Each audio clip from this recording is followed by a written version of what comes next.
Hi, I'm Kevin Hill, and welcome back to another episode of our large painting.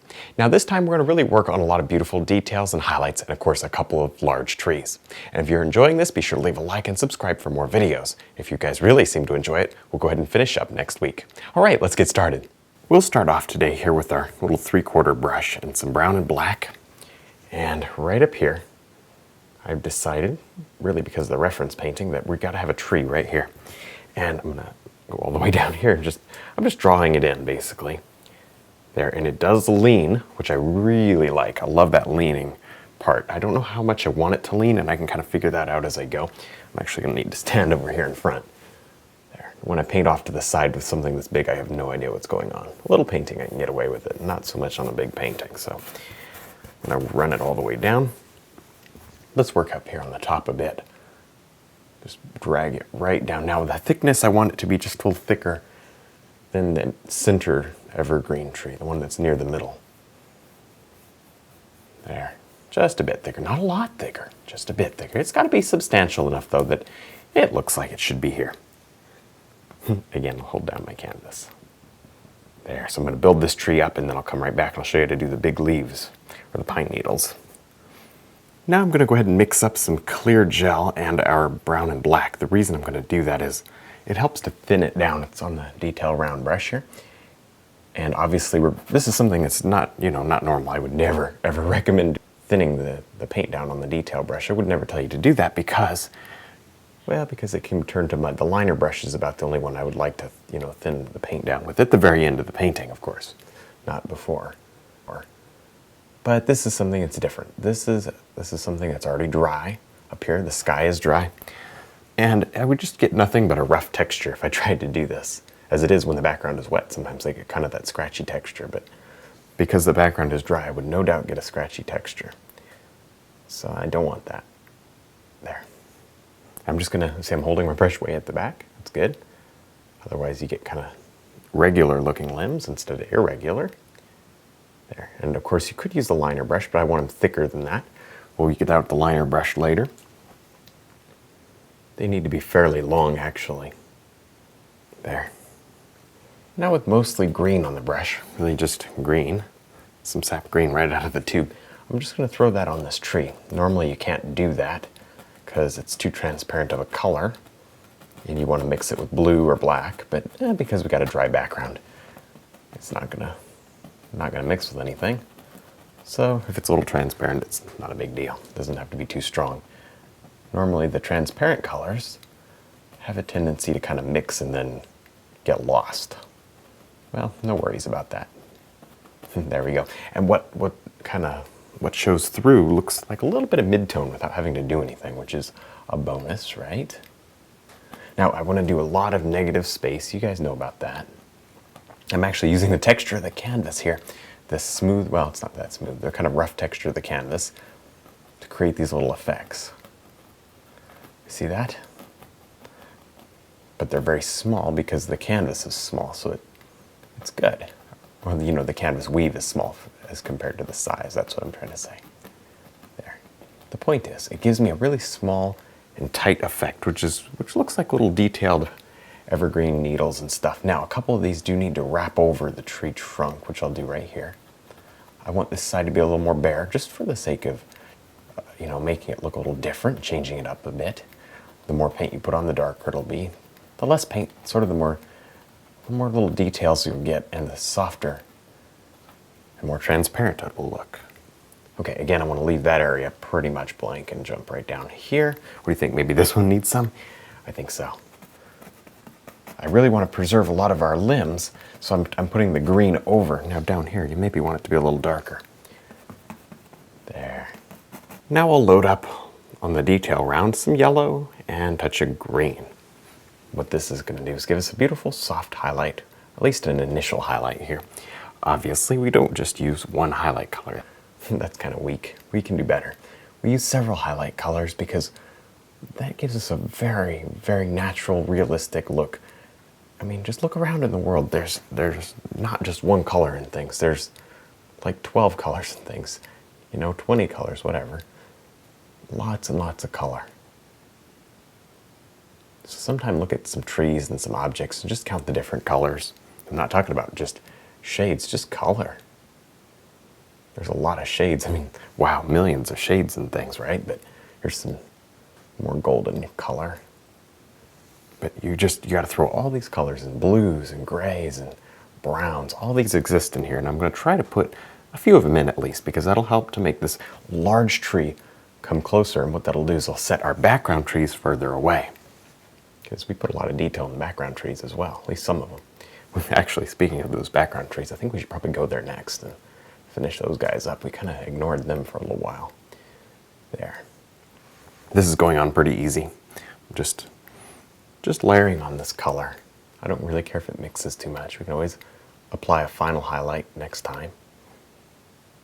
There. Now we're going to go ahead and just drop in a little bit of highlight to a few of these trees, on the trunk at least. Now, what this is going to do is kind of pull them forward. See, we don't want them all ending here on this tree line. That would be kind of bad. So actually, let me get a little darker color here. So we're going to have several of them. See, just take them and drag them down. You know, if you don't want them this short, you know, if you want to make them a little taller, you can. But a lot of them, just grab these taller ones, just bring them down. They don't have to come all the way down. It doesn't have to be perfect. There, yeah, just throw in a little dark. Good stuff. I'm actually going to do the light first, because the light shows up better than the dark, so I'll just throw in afterward. You know, we can do a dead one. Oh yes, we can, right here. A dead one. We can get away with something like that pretty easily, I think. It won't be a big deal. You know, we'll put a dark behind it, and make sure that they all end at different points. There. Good stuff. Maybe there's one behind. So I'm going to just repeat this over and over again. You can see I threw a little highlight on the big tree using the same exact brush stroke. There. Yes, especially these taller ones. That helps to bring them forward. Now with a little bit of white and just a touch of blue in the white on the detail round, I'm going to go ahead and just finally throw some highlight up here. Now we got to really just kind of think for a few minutes about how you want your waterfall shaped. On this particular one, it's kind of far away, so I'm not going to do a whole lot of detail to it. The lighting is more important than the detail on this one. There. But obviously, you know, each waterfall is different, and you may find yourself in a different situation. That's great. Doesn't make a whole lot of difference. There. I do like the idea of tinting my white so that it's not so glaringly white. Ordinarily not a big fan of tinting colors, because kind of pointless when you paint all in one day, but when you break it up into several days, there's a big point. That's very important. You gotta tint your white, because you don't want pure white on your canvas. You want variations of white. Ordinarily not a problem, because it just mix with whatever is on the canvas, and you know, you can never get pure white when you're working wet, but when you're working dry, you can have pure white, and it can look really harsh. So anyways, that's my thought there. I will drag down, leaving these little streakies. See that? This is all dry, so even this is dry. I don't care if we have to repaint the tree. That's the least of my worries. There, good stuff. Beautiful, and it's very important that it fades off. So let me go ahead, I'm just going to grab a little more white and throw just a touch of a little bit brighter white. Still not pure, but a little brighter. Yes. Oh, wow. Gonna blend anything that needs blending.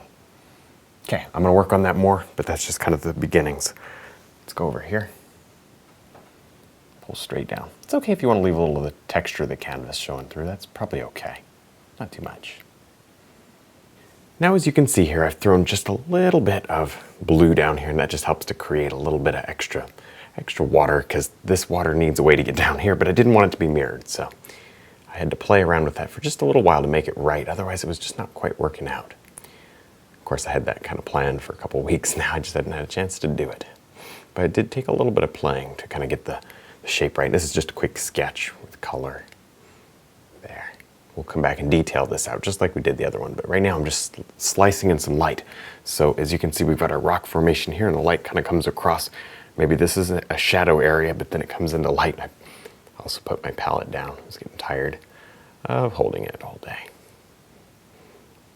And you can do that. Even when you paint just the small paintings, you can be flexible with, you got to make yourself comfortable. There. Okay, maybe a little slice of light right there. Now I can come back and, replace any of this, change it as I go. May or may not keep every last highlight that we put in here. I just got to get something started at least. There. Nice. Good stuff. Maybe a little, sliver there, touch a bit right there. Good. Nice. I'm going to step back and then make a choice as to how far I need to go with this. Now I'm going to spend the next few minutes up here dropping in some grass. I've got, of course, my fan brush, and I'm slamming it down just like we always do. Difference is, I get to do it a little bigger. Yep, just a little bigger. All right. Now, obviously this is dry because we painted that last week. So it's dry. And what we're going to do is probably have to come back and drop in our darks over this because this is not blending the way it normally would. I usually rely on the wet paint to kind of give me soft edges on the bottom when I do this technique. So we're going to have to add the paint back on, which is not a big deal. We can easily do that. Now I don't want to go overboard with this. The good news is, like I said, we're coming back with the darks, so I can easily tone down anywhere that maybe gets a little too hard or too bright. That's good. So I'm going to be actually very, very loose when I do this because a lot of it can just simply disappear. All right, large grasses. We're even going to come in here way larger. We're even going to come in here with our liner brush. Although, I don't want them like huge. I want them proportional. There. Good. And let's just keep sliding over here. Throw some grass down on here. We'll have to put the darks in. There's not a lot of wet, dark oil paint down. There's a little, but not a lot. There, I want more. Okay, good. And even slide some of this color just for the sake of having color back there. All right, well, that's as far as we're going to get today. But it looks like next time we're going to be able to finish it up. So if you're excited to see that, be sure to leave a like and let me know. And we'll go ahead and do that next week. Of course, don't forget to check out the website, the DVDs, and brush line. Thanks for watching.